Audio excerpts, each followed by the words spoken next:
Hello，大家好，我係梁記，講股講馬講心水，又同大家見面啦。啱啱星期日賽事，哇爆冷連場係嘛，爆到石破天驚。梁家俊嘅君子1000幾蚊獨贏係嘛，出馬12匹過萬蚊連人位，11000幾啊。跟住落去嘅，仲有個團結勇士啊等等啊，都係爆冷居多。雖然小弟又唔命中。但係睇到呢咁嘅賠率都開心，係嘛？有驚喜啊嘛！跑馬就係吸引人之處，就係呢樣嘢經常會爆冷，唔係話等於1+1等於2噶嘛。好啦，既然唔中，又繼續努力啦跑嚟緊，聽日星期3嘅夜馬啦。未介紹心水之餘咧，希望大家高抬貴手啦，撳下讚、訂閱我、分享我。當係俾啲動力我啦，係嘛？好，第一筆介紹俾大家嘅1場3號嘅試跑得呢匹馬呢個路程唔需要多講啦，落到嚟5班真係食老本啊！跑唔跑得出水準唔知今次初戴眼罩，馬去到6、8歲啦，係嘛？退化在所必然，但係嚟到8歲嚟到呢個5班咧，我覺得回旋有地嘅如果唔係，廖康銘都唔會保留啦。一個大馬房係嘛，最難得嘅而家有12倍啊嘛。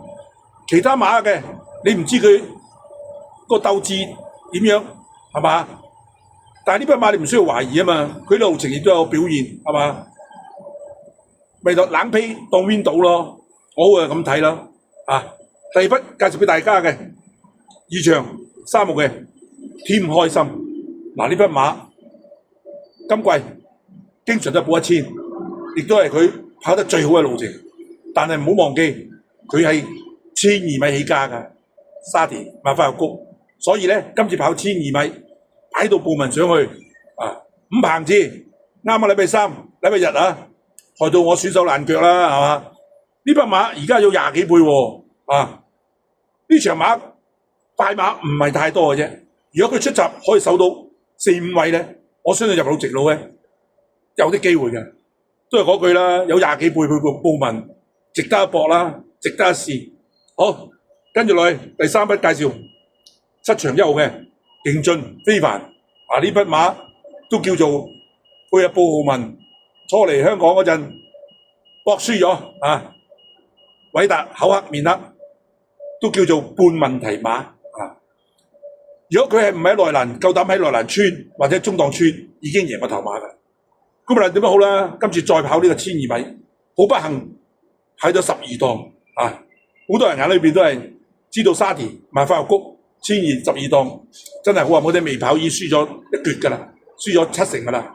但係正正因為咁咧，又換到賠率喎而家有12倍喎，我相信臨場只會再冷落去喎。其實12檔有好有唔好㗎咋。跌埋心水，留後轉入直路衝一段，未必追唔到嘅我覺得值得一搏咯。好啦，跟住嚟介紹8場4號嘅金牌活力。呢匹馬不嬲都喺鄭俊偉度啦，今季拉咗去貴福特度貴神第2場就俾田泰安爆冷交代咗。今次咧竟然邀請布文再嚟騎喎有理由相信。貴福特都想試呢匹馬真正嘅實力啊！點解咁講啊？因為呢匹馬喺鄭俊偉一路到貴福特，冇一個好手騎喎。騎嚟佢都係田泰安，大家心中有數啦。田泰安咩料啱唔啱啊？